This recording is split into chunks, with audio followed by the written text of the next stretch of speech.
Hola, ¿qué tal? Muy buenas noches, ¿cómo están? Bienvenidos, bienvenidas. Esta es una nueva edición, la última, por cierto, de esta temporada y de este año de su programa Contacto Legal, el programa de la Facultad de Derecho de la Universidad Continental. Estamos muy felices el día de hoy de estar con ustedes. ¿Cómo estás, Cris? Muy contento y a la vez triste porque efectivamente cerramos la cuarta temporada con el episodio del día de hoy, miércoles, pero no, digamos, dejamos de estar contentos porque se viene una quinta temporada, así que estamos también preparando novedades para la siguiente temporada de este programa Contacto Legal, que ya se ha vuelto un programa para todas y todos ustedes, así que esténse atentos a las redes sociales, a las diferentes plataformas en las que transmitimos, porque ahí vamos a ir anunciando las novedades que se vienen para el próximo año en su espacio Contacto Legal. Y el día de hoy, como ya ustedes conocen, vamos a tratar un tema de plena actualidad. Mi querido Julio, pasamos directamente a plantearla el tema de agenda, por favor. En efecto, este año ha sido bien particular o muy particular para las reflexiones sobre los derechos de los menores y del concebido. El Congreso ha tenido hasta en dos oportunidades proyectos de ley que ha debatido y ha aprobado con relación a esta temática que nos parece interesante. Por lo general, como saben ustedes en contexto legal, observamos, vemos los temas de coyuntura y este no es ajeno y estas dos modificaciones nos han parecido muy interesantes debido a que si bien podría ser bueno la eliminación del matrimonio infantil que vamos a tocar a continuación con una experta, también han quedado algunos huecos, algunos vacíos que son importantes ver cómo se van a rellenar, cómo se van a reflexionar. Y de otro lado se ha publicado también una polémica ley que le asigna derechos al concebido y de la cual es necesario repasar su contenido, sus alcances, su objetivo y su constitucionalidad incluso.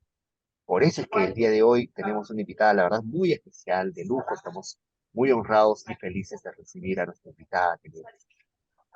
Efectivamente, el día de hoy nos acompaña la doctora Verónica Marrache Díaz.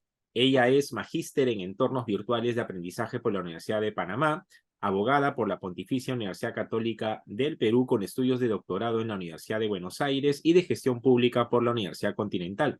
Actualmente se desempeña como directora nacional de la Facultad de Derecho de la Universidad Continental. Querida Verónica, qué gusto tenerte aquí, un placer encontrarnos por este medio. Hola Cristian, qué gusto. Julio, qué gusto. Muchísimas gracias por la invitación. Yo más que honrada de cerrar esta cuarta temporada con ustedes. Excelente. Y como decía Julio, quizá para poner en contexto esta temática tan compleja, quizá podría ser pertinente que nos expliques qué propone esta ley 31945, que es para el público que nos sigue, la ley que prohíbe el matrimonio de personas menores de edad. ¿Y qué importancia tiene esta eliminación, que dicho sea de paso, incluso está prevista en el nuevo Código del Niño y del Adolescente? Sí, mira, esta ley en realidad es muy importante porque, bueno, primero vamos a explicar de qué se trata. El Código Civil permitía el matrimonio de personas de 16 años, ¿no? Con el permiso, con la autorización de los padres. Sin embargo, esta ley lo que está haciendo es erradicar esa permisión de que los menores de 16, perdón, de que las personas de 16 años puedan casarse. Entonces, ahora los únicos que pueden contraer matrimonio son aquellas personas que tengan los 18 años en adelante. Ahora, definitivamente esta ley que busca erradicar el matrimonio infantil permite proteger pues los derechos fundamentales de las niñas, niños y adolescentes, ¿no? Ya que en la medida de esto se busca proteger los derechos a la educación, de repente salud, sobre todo en el caso de las mujeres, ¿no? De las niñas que a muy corta edad pues están saliendo embarazadas con grandes riesgos y afectaciones para su salud, para su vida, incluso para su integridad física y emocional, ¿no? Definitivamente personas de 16 años, varón y mujer, no están preparados pues para tener a un niño, para mantenerlo, para de repente darle las herramientas básicas para que pueda crecer en un ambiente equilibrado, sano y sobre todo que permita a este menor o a este bebé desarrollarse de manera adecuada, ¿no? En ese sentido, considero que es fundamental que se haya aprobado esta norma, pues nos permite proteger a nuestros niños y niñas y nuestros adolescentes. Claro, digamos, la idea general ha sido la eliminación del matrimonio entre menores de edad, como bien decía, pero también hay una duda que nos surge a partir de la lectura del artículo 42, que regula la capacidad de ejercicio, ¿no? Esta capacidad de ejercer los derechos por sí mismo, no la ciudadanía, sino la capacidad de ejercer, firmar contratos, presentarse ante un tribunal, qué sé yo. Y antes de la modificación, además de que la capacidad relativa se sabe y se adquiría la capacidad absoluta de ejercicio por el matrimonio, también se tenía la posibilidad de que se ejerza por el ejercicio, o que se haga por el ejercicio de la paternidad. Esta opción ha sido eliminada. Y ahora, claro, en el plano fáctico, en el plano material, sí hay menores de edad que ejercen la paternidad.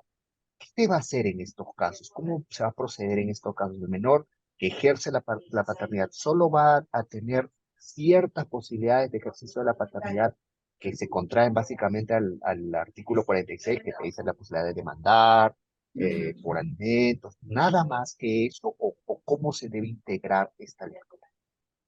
Claro, es que la gran limitante del artículo es que menciona, ¿no? Únicamente. Entonces ahí como que ya nos está poniendo la camisa de fuerza a decirnos, solo tú puedes hacer esto. Ahora, definitivamente, pues ya un adolescente, ¿no? De 16 años que tiene hijo, definitivamente va a necesitar realizar otras actividades para poder mantener al menor, ¿no? No sé, se me ocurre, quiero hacer un emprendimiento, quiero abrir una cuenta bancaria, entonces no lo voy a poder hacer y finalmente esa imposibilidad que me están poniendo a mí va a afectar a mi menor porque de repente no voy a tener la posibilidad de darle una mejor calidad de vida, ¿no? Entonces, eso sí me preocupa bastante, ¿no? Claro, ahora hay otros aspectos en los que también creo yo que la normativa como los deja, digamos, en el aire y no sé cuál sería tu perspectiva de cómo se tendrían que abordar. Por ejemplo, el artículo 46, cuando elimina el matrimonio entre menores de edad, sigue regulando, sin embargo, sin cambio, los supuestos en que cesa la incapacidad relativa de los menores cuando son padres. Lo mismo que se restringen prácticamente a los escenarios de la demanda por alimentos o los gastos de embarazo, ¿no? Ahora, es cierto que esto ya estaba y no ha habido, como decía, modificaciones al respecto, pero ¿cuál es tu posición en torno a este punto? Es decir, ¿no habría sido tal vez conveniente regular los supuestos en los que el padre del menor, por ejemplo, debe decidir o autorizar sobre los tratamientos o procedimientos médicos de sus hijos? ¿Cómo se resuelve este aspecto? ¿Decide el padre del menor o la menor de edad que tiene un hijo? ¿Cómo se podrían tratar estos asuntos? Definitivamente hubiese sido importante considerar estos aspectos, ¿no? Porque imagínate, vamos a ponernos en un supuesto en el cual el menor de 10, el adolescente de 16 años tiene el hijo.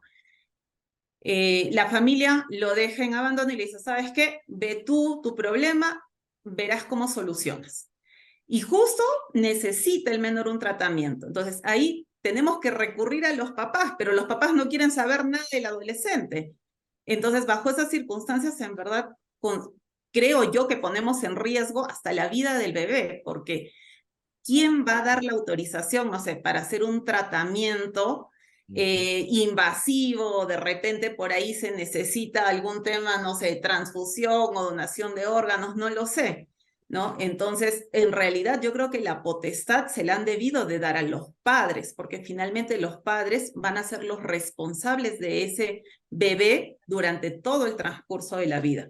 Los abuelos no tendrían, creo yo, por qué disponer de eso, ¿no? Y sobre todo, es normal que, o en muchos casos aquí en Perú se ha visto que los papás simplemente te dicen, ok, tuviste tu hijo, me olvido de ti y ya no tengo ningún tipo de responsabilidad contigo, ¿no? Entonces, en ese supuesto, ¿cómo va a funcionar? Entonces, esa es otra interrogante que nos queda también en el tintero.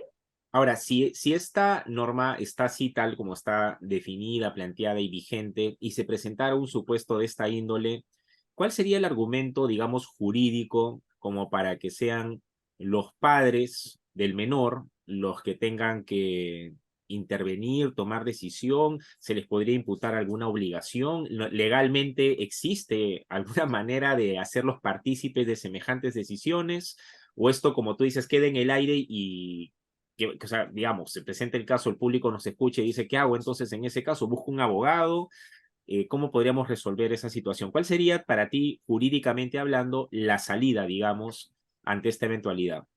Yo creo que podríamos utilizar el interés superior del menor. En verdad es lo único que se me ocurre, en Ajá. el sentido de que finalmente yo lo que quiero privilegiar es el bienestar del bebé, ¿no? Motivo por el cual te doy a ti, padre, la posibilidad de que tú puedas autorizar el tratamiento correspondiente, ¿no?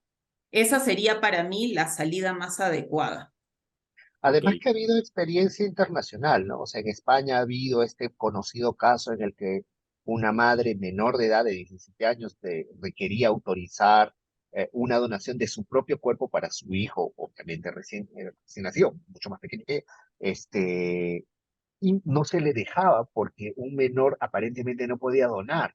Ujú. Pero el juez consideró, en efecto, bajo la lógica del interés superior del niño y bajo la lógica de que ella es la madre y casi es una mayor de edad, que ella estaba no solamente autorizada para disponer de su propio cuerpo, sino sobre la salud de su menor hijo, ¿no? Y no necesariamente a los padres. Creo que esta experiencia debió legislarse aprovechando esta circunstancia que más bien ha quedado un poco vacía, ¿no? El 46, para tenerlo claro, se reduce, es muy estrecho, ¿correcto? O sea, básicamente contrae a la demanda por alimentos y sus derivados, ¿cierto? Sí, es como que en lo único que han pensado es, ya, vas a poder demandar, o sea, todo lo vinculado al derecho de filiación, alimentos, tenencia, régimen de visitas, puedes conciliar y listo. Pero o sea, el ámbito familiar es mucho más que eso, ¿no? No es solo limitarme a hacer este tipo de actividades, sino que también tienen que darse cuenta que ya la realidad de un padre de familia adolescente es totalmente distinta, ¿no? Tienes que darle otras posibilidades de que él se pueda también empezar a desarrollar porque finalmente ya formó una familia, tiene un hijo por quien ver. Entonces, sí, me da la impresión que lo único que se consideró en ese momento es proceso judicial, conciliación y listo. No he visto otros ámbitos. Claro, ahora, en los instrumentos internacionales de protección de los derechos del niño, ¿hay alguna previsión normativa que se pudiera invocar, digamos, a propósito de la cuarta disposición final y transitoria de la Constitución? Porque finalmente hay derechos, como bien decías tú, del menor, que están de por medio y cuando nuestra normativa se muestra insuficiente o en este caso, digamos, hay un vacío, a veces acudimos a tratados y esto nos ayuda a complementarlo. Sin perjuicio del interés superior del niño, hay un tema de tratados que podría también servir de respaldo para poder encontrarle una salida a esta situación. Es que definitivamente al ser derecho fundamental, nos estoy peleando por la vida del menor, pues me puedo avalar en los tratados internacionales, ¿no? O sea, Claro, uh-huh. claro, de acuerdo.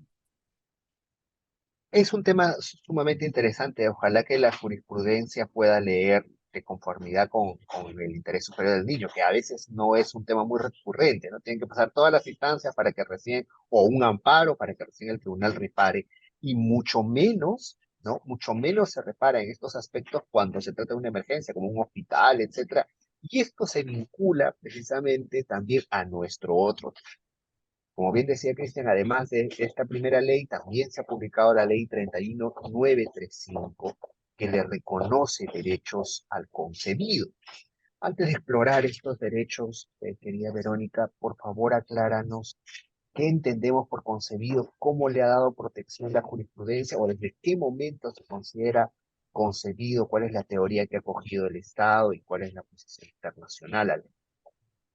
Genial. A ver, si nosotros nos remontamos al código del 36, vamos a ver que en ese caso la teoría a la cual estaba adscrita ese código era la teoría de la ficción, ¿no? Porque yo asumía que ese concebido ya había nacido, ¿no? Sin embargo, en el código del 84 ya se recoge el tema de sujeto de derecho, por lo tanto nos adherimos a la teoría de la subjetividad, ya que se le reconoce al concebido como sujeto de derecho, por ende, bueno, condicionado a efectos Claro. favorables, la precisión, ¿no?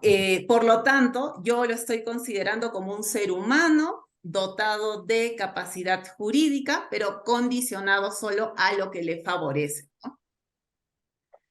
Ahora, sí, sí. pero técnicamente, como el público que nos escucha no necesariamente es abogado, cuando se discute el tema del concebido, entran algunos aspectos técnicos a discusión, como por ejemplo la diferencia entre fecundación, anidación, concepción, porque de hecho esa discusión técnica es la que generaba que en algún momento, por ejemplo, en torno a la píldora al día siguiente existiera este debate de si era abortiva o no era abortiva. Entonces, quizá para que el público, que no necesariamente es abogado, nos entienda, ¿nos puedes ayudar a precisar concretamente desde la perspectiva técnica qué se entiende por concebido? Porque nosotros hemos hecho una ficción jurídica, digamos, ¿no? O sea, hemos construido un concepto legal de concebido que lo ubique en una etapa específica entre la fecundación, la concepción, la anidación, un poquito como para que nuestro público pueda entender desde qué momento hablamos de un concebido, porque hay personas que dirán, desde el momento en que se produce la fecundación ya hay concebido y por lo tanto ya se le pueden imputar derechos. Quizá esa precisión nos podrías ayudar a comprenderla, Verónica, por favor. Claro que sí. En nuestro caso, el concebido va a ser aquel, o se va a dar en aquel momento donde el espermatozoide ingresa al óvulo. Entonces, es a partir de ahí donde nosotros ya estamos o hablamos de concebido, ¿no? Como bien señalas, está la otra teoría de la anidación, ¿no? Porque decían el concebido va a aparecer en el momento en el cual ya se produce la anidación de ese óvulo que está siendo fecundado, ¿no? Sin embargo, en nuestro caso, a la teoría a la cual nos hemos adscrito es el momento en el cual el el espermatozoide traspasa el óvulo y en ese momento ya podemos hablar de concebido. De acuerdo. Ahora, cuando el Tribunal Constitucional ha hablado de los derechos que se le imputan al concebido, en alguna jurisprudencia lo califica como sujeto parcial y progresivo de derechos. Quizá nos puedes ayudar a comprender esto de sujeto parcial, porque claro, digamos que por la posición o condición en la que se encuentra no le son imputables absolutamente todos, pero hay una condición de que hay ciertos derechos cuyo ejercicio o goce está sujeta a que nazca vivo. Un poquito para entender esto de sujeto parcial y progresivo que está en la jurisprudencia del tribunal. Claro, como bien lo señalas, ¿no? En el caso del concebido por la particular situación en la que se encuentra en el vientre de la madre y hasta el momento en el cual, y ahí está la condición, ¿no? Que nazca vivo, recién le podemos imputar los derechos, bueno, los derechos de índole patrimonial, ¿no? Y ahí también me surgía la pregunta, porque yo decía, ok, siempre se hace referencia al tema del derecho patrimonial, entonces esto significaría que todos los extrapatrimoniales ya los tienes. Claro. ¿No? Entonces, eso también me parece importante precisarlo, ¿no? Que digamos es un poco la lógica de la ley, ¿no? La ley le reconoce derechos que previamente se supone ya se le han asignado. Sin embargo, se han reconocido algunos derechos que podrían ser debatibles. Se ha reconocido, por ejemplo, el derecho al libre desarrollo de la personalidad o el derecho a la identidad. ¿Estos derechos son compatibles con un concebido o cómo se puede entender esto? ¿O se trata claramente de pronto de un error por parte de la ley? Mira, en verdad ya haciendo un ejercicio práctico de imaginar, ¿no? Porque ya yéndonos al tema de ejemplos, de imaginar el tema del derecho a la integridad o el derecho a la identidad, yo me ponía a pensar, ¿no? Ok, ¿cómo podríamos vulnerar el derecho a la integridad de un concebido?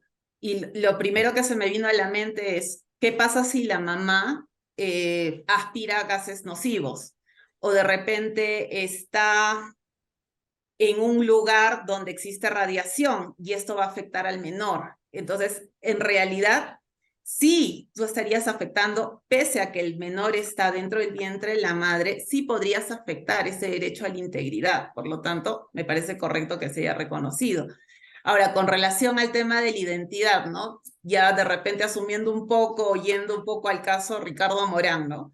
Los menores tenían, desde que han sido concebidos, tenían un derecho a una nacionalidad. ¿Por qué? Porque la Constitución te dice que si tu padre es peruano, te corresponde la nacionalidad peruana. Entonces, desde que están en el vientre materno, estos menores ya tienen esos derechos. Entonces, no me parece que sea un error de la normativa, sino que en realidad lo que han hecho de repente es tratar de explicitar o de poner en blanco y negro y que las personas de repente asuman y se den cuenta que así el menor esté dentro del vientre materno, igual le corresponden derechos.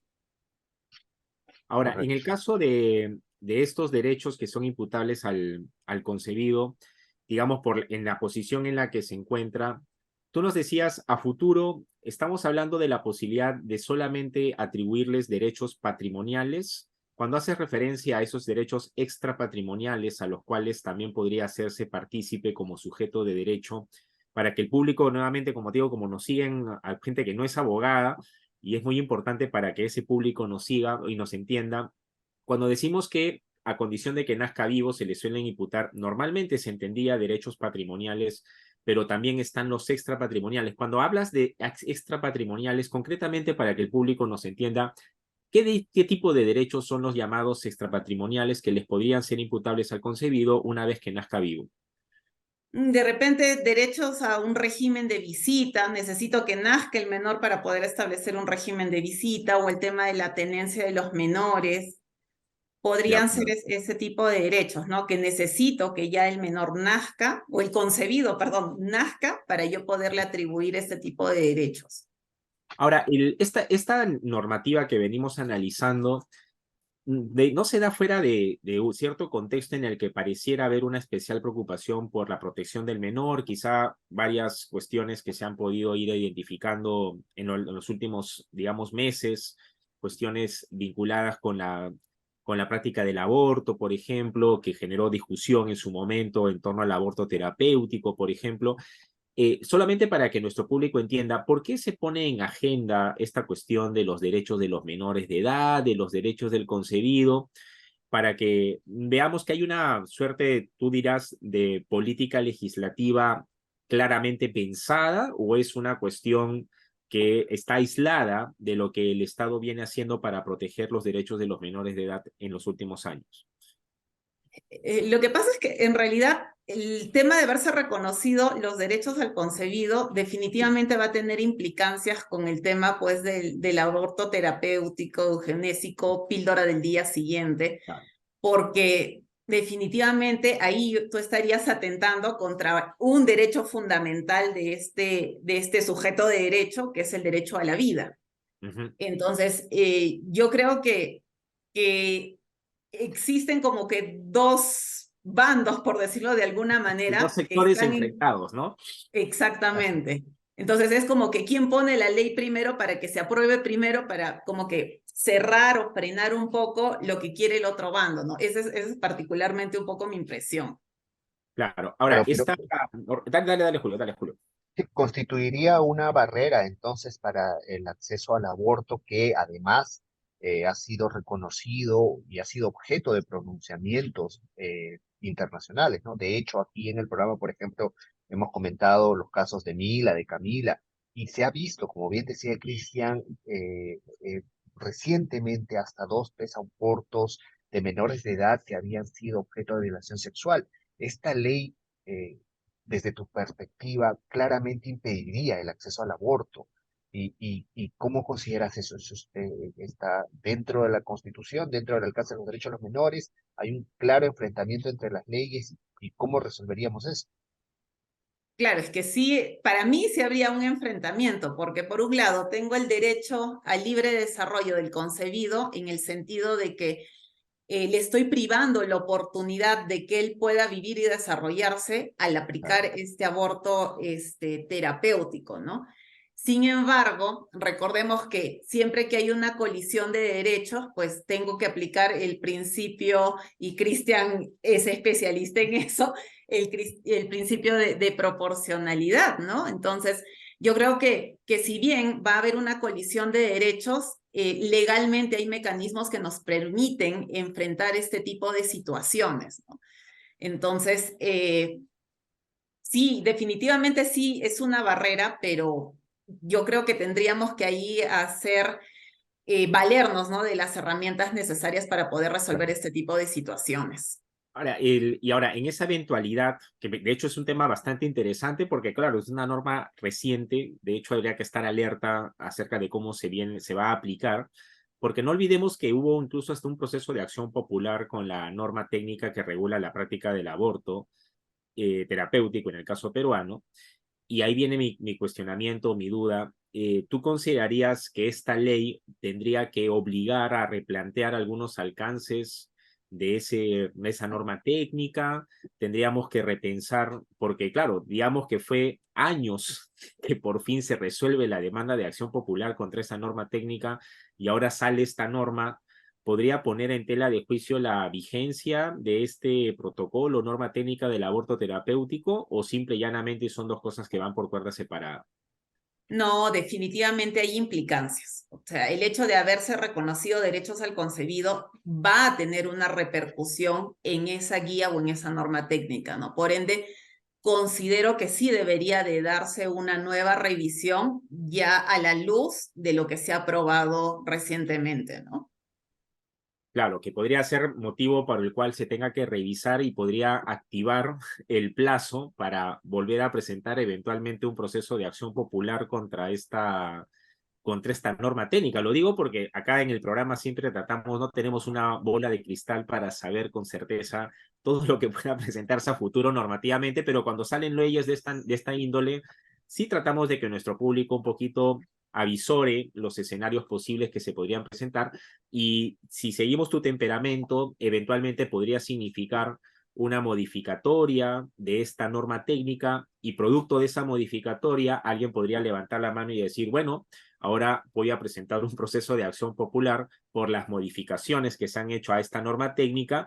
Y lo digo porque acá cuando tratamos el tema del aborto terapéutico a propósito de la sentencia que resuelve el proceso de acción popular que se presentó contra ella, hacíamos mucho énfasis que es un proceso que tomó años resolverse, y si bien es válido el tener intereses contrapuestos entre quienes defienden los derechos del concebido y quienes defienden el derecho de la persona que opta por el aborto terapéutico, lo cierto es que al final esta norma técnica, digamos que había planteado ciertos recaudos que ya se habían validado constitucionalmente. Sin embargo, ahora resulta que podríamos abrir esa caja de Pandora y generar nueva discusión sobre este tema de los intereses contrapuestos. Desde esa perspectiva, mi querida Verónica, ¿tú crees que era el momento idóneo de hacer este tipo de precisiones normativas vinculadas con los derechos del concebido? Lo digo porque vamos que la sentencia que resuelve este proceso de acción popular no tiene mucho tiempo y ahora podríamos volver a estar en vilo a ver si es que efectivamente se puede practicar o no el aborto terapéutico en estas condiciones, ¿no? En realidad, voy a pecar de malpensada, pero me parece mucha coincidencia que justo haya Claro. salido no habiendo pasado mucho tiempo, ¿no? Mm. En todo caso, si es un tema que considero importante, trascendente, ¿no? Y sabiendo que estaba pendiente una resolución, creo que el mejor momento hubiese sido, lo hago antes para que después esta acción popular tome en cuenta lo que yo estoy señalando normativamente y recién se pueda resolver. O sea, para mí eso hubiese sido un poquito la lógica, ¿no? Para darle coherencia y no estar en el tema, me tomó tantos años Claro. dar una resolución para que tú saques una norma y nuevamente yo tenga que verme obligada a volver a revisar todo Claro, esto, ¿no? claro, que de hecho ojalá que no se dé, ¿no? Pero Sí. digamos que la puerta podría finalmente abrirse si se modifica la norma técnica que permite el aborto terapéutico, y como digo, no faltará quien levanta la mano y diga, bueno, ahora voy a presentar un proceso de acción popular por las modificatorias que no estarían dentro del plazo de prescripción, entonces estaría facilitada el camino, ¿no? Y Ujú. tampoco es descartable el camino del proceso de inconstitucionalidad, ¿no? Contra la ley, ¿no? Contra la ley propiamente. Seguramente se va a cuestionar los alcances de la ley al parecer, desde la perspectiva al menos que nos expone, limitar los derechos de las mujeres con relación a su propio cuerpo, con relación a sus decisiones, sobre todo cuando son menores de edad o han sido víctimas de abuso sexual, o sea, o incluso en los casos del aborto eugenésico, ¿no? O sea, cuando la mujer va a dar a luz un ser que está estructuralmente imposibilitado de concebir o de subsistir, y hacerle todo este trabajo de parto absolutamente innecesario, entonces si eso va a obstaculizar, yo creo que es altamente probable que venga una demanda de inconstitucionalidad. ¿No crees que eso sea, digamos, uno de los factores que va a incluir? Sí, yo también voy por esa línea. Espero, ¿no? Ya es algo que creo yo que va a suceder, que dentro de poco, en la quinta temporada, se va a estar hablando de esta situación. Sí, Ahora, es muy ahora probable. esta norma, y decíamos, tiene sus limitaciones, digamos, sus vacíos, que esperemos o estaremos, como siempre decimos aquí, alertas acerca de cómo se aplica para ver finalmente jurisprudencialmente, seguramente alguno de los extremos podrá ser eventualmente resuelto. Pero tú, como conoces bastante de estos temas de los derechos de los menores, si tú hubieras sido, digamos, legisladora y hubieras tenido que plantear alguna protección prioritaria de los derechos de los menores, ¿esta normativa hubiera sido parte de tu agenda de priorización para proteger los derechos de los menores? O dado que tú conoces más del asunto, ¿qué temas hubieran sido o serían recomendables que se estén debatiendo en el Congreso vinculado con la protección de los derechos de los menores? Es que creo que sí, o sea, me parece importante que se haya reconocido el derecho al concebido. El segundo elemento que también me pareció muy importante es el tema del matrimonio infantil. Para mí es uno de los elementos que en verdad hace mucho tiempo lo tenía en mente, lo tenía A en mí. foco y me sorprendía que hablando tanto de interés superior del menor, porque todos los congresistas nos hablan que el interés superior del menor, que estamos preocupados, que nuestra agenda son los niños, no se haya puesto la importancia en este tipo de situaciones, porque finalmente yo creo que el hecho de haber prohibido este matrimonio infantil nos permite proteger otro tipo de derechos en el caso de los menores, ¿no? Como el tema de la integridad. ¿No? El menor no tiene la menor idea de cómo llevar un matrimonio. ¿Por qué? Porque Claro, no tiene la madurez mental para hacerlo. Esto puede elevar los índices de violencia contra la mujer o contra el varón de la misma manera. ¿No? Entonces, y sobre todo el riesgo para el caso de las mujeres, el riesgo de los embarazos en adolescentes. ¿No? Entonces, este tipo, yo creo que esta medida del matrimonio finalmente sí nos ha ayudado a proteger otro tipo de derechos que son importantes y sí. trascendentes en la sociedad, ¿no? Sí, tienes mucha razón, es verdad. Digamos, nos hemos centrado en analizar, digamos, los posibles vacíos que puedan haber, que se están presentando, pero lo cierto es que también el Ejecutivo, porque este proyecto ha salido del Ejecutivo, ha hecho una labor adecuada, buena, al tratar de prohibir o al ya lograr prohibir a través de la ley que dada por el Congreso el matrimonio entre menores de edad. ¿No? Me parece un paso importante a mí también. Creo que las cosas van a ir mejor ahora. Además, porque esto tiene que ir del lado de políticas de salud, de prevención, de educación a menores, ¿no? Me parece muy bien. Con relación a la ley de derecho al concebido, tengo más dudas, en verdad. Pero bueno, vamos a ver cómo, como bien dices, cómo se decanta las aguas. Estamos en medio de una crisis enorme de institucionalidad.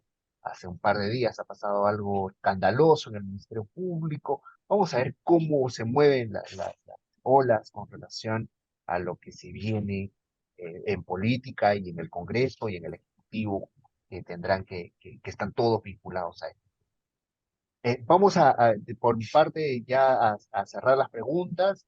Se nos ha acabado el tiempo muy rápido. Por mi parte, permíteme una vez más agradecerte por tu presencia. Ha sido muy lúcida la conversación, ha sido muy rica.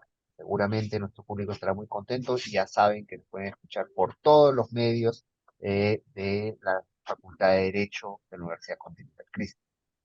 Efectivamente, el tiempo aquí es bastante corto, los temas siempre se nos pueden quedar en el tintero, pero vamos que probablemente vamos a estar, como decía, por eso alertas a cómo se aplica la norma, qué derroteros se van desarrollando a nivel de la jurisprudencia también, que seguramente a la luz de los vacíos mucho va a tener que decir, porque estas circunstancias o casos hipotéticos, doctoras y doctores, amigos y amigas que nos siguen, si los hemos planteado en el marco de la entrevista es porque no están muy lejanos de la realidad, así que habrá que estar al pendiente de ello. Querida Verónica, quizá alguna idea fuerza con la que consideres pertinente cerrar aquí tu participación, la cual por supuesto agradecemos y que no sea además la única vez en la que nos puedas acompañar. Quizá alguna idea fuerza para nuestro público. A ver, con lo que yo me iría es el tema de lo principal es cómo protegemos a los niños, a las niñas, niños y adolescentes. Para mí eso es lo fundamental. ¿Por qué? Porque ellos finalmente van a ser el futuro y lo que nosotros sembremos en ello es lo que vamos a recoger, ¿no? En unas próximas generaciones. Entonces, mientras ellos estén bien protegidos, yo creo que esto puede ir mejorando. Y les agradezco mucho, Cristian, Julio, muchísimas gracias por la invitación y presta para cualquier otra invitación. Gracias. Oh, muchísimas gracias, gracias. Excelente, Verónica. muchísimas gracias. Bueno, Sí. doctoras y doctores, amigos y amigas, así llegamos al término de esta cuarta temporada. No dejen de estar al pendiente de nuestras redes sociales porque ahí vamos a anunciar importantes novedades a propósito de la quinta temporada que se viene ya para el año siguiente. Por nuestra parte, desearle a cada una y cada uno de ustedes que nos han seguido fielmente todos los días miércoles aquí a las 7:15, desearles unas bonitas fiestas en compañía de la familia, de los amigos, que sea un momento también de reflexión. Bien decía Julio, es una pena, pero políticamente la cosa ha vuelto a ponerse en agenda color de hormiga y eso obviamente no es para celebrar, pero también hay que ser capaces de hacer un alto a estos avatares de la realidad de nuestro país y poder disfrutar el tiempo de familia y en paz y en armonía en estas bonitas fiestas que se nos vienen. Así que ese es nuestro deseo para todas y todos ustedes. Les mando un fuerte abrazo y no se olviden que si no han podido seguir en vivo la entrevista o no han podido estar desde el inicio, van a poder encontrarla ya la grabación a su disposición en las distintas plataformas que manejamos, ¿verdad, mi querido Julio? Así es, así es. Estamos, como ya ustedes conocen, por la plataforma de YouTube, por TikTok, por Spotify y, por supuesto, aquí por Facebook de la Universidad Continental y de la Facultad de Derecho.